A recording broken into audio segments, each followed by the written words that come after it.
change within the business. Now you've started working with Suez on a waste optimisation program.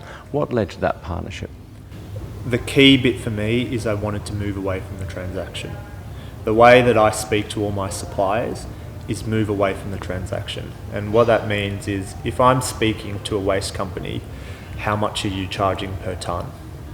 And if that's my only conversation I'm having with them, in my mind, my supplier's failed.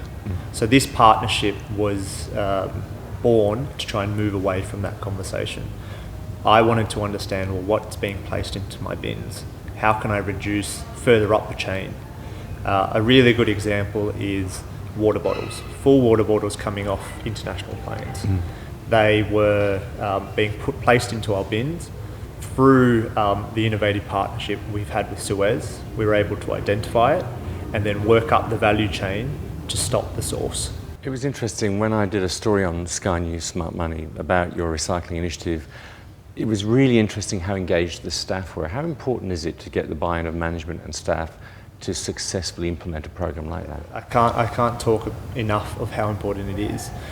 Fundamentally, if I get management's perspective or their buy-in, but I don't get staff buy-in, the program will fail. So it is extremely important to get their buy-in and make them want to be part of the change. Otherwise, fundamentally, you won't get the change you need. You've rolled out that recycling program now across your domestic flights. How are you going internationally on recycling? It's probably our good news story now. This World Environment Day, Qantas announced an international in-flight recycling process, which I guess is a summary of just our innovative approach within the waste industry. So while in the domestic network we're able to recycle those recycled materials, due to quarantine laws, we weren't able to. So we closely worked with the department to get some allowances in those regulations, and then fostered those allowances to drive internal change within the business. Now, how important do you think is it for a brand like Qantas to have a sustainability strategy in today's business environment? It's vital. For me, you can't operate without it. All businesses have a sustainability strategy. If you read through any annual report, you'll see a mention of it. The trick for businesses is how does it incorporate that strategy into its day-to-day operations? Because the traditional view of sustainability is it's provided at a premium. Whereas what Qantas has been able to do is show that having sustainable solutions can yield a better environmental outcome and a better cost outcome. So let's talk costs. What have you done on the sustainability side to actually reduce your cost base? Through questioning the status quo, looking into waste portfolio, we've been able to take $1 million out of our portfolio over the last 3 years. So that's a $3 million saving over the whole program. And that's primarily to do with waste? Primarily to do with waste. We've also done other innovative solutions in the other utilities, so in energy and water. But yeah, waste has been one of our key sustainability drivers. Now, all parts of your business were involved in that initial, waste audit. How did you implement that waste audit? What did you learn from that you can share with other people?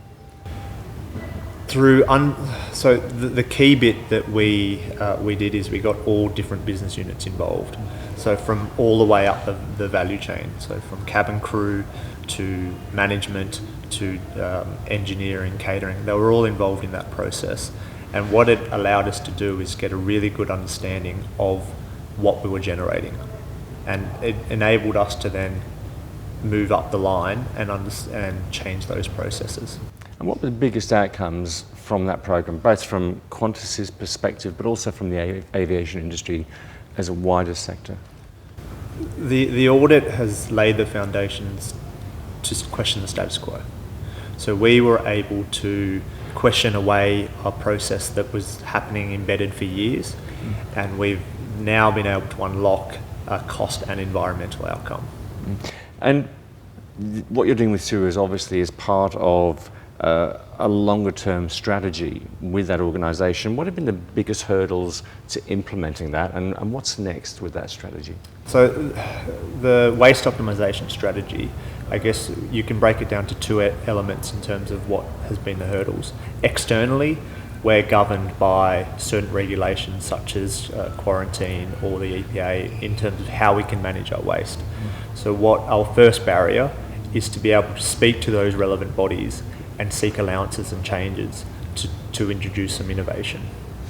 For people watching now who might just be at the start of their waste reduction journey, given what you've learned, what advice would you give them? Data is king. So the way that we were able to question and achieve those changes is by understanding all of the inputs.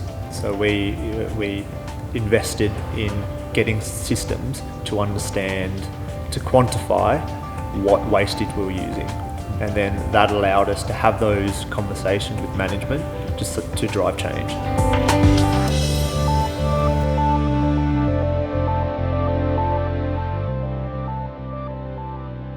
Hi, I'm Neil Palagedara, and I'm Qantas's National Utility Manager. I'll be presenting at AWRE. See you there.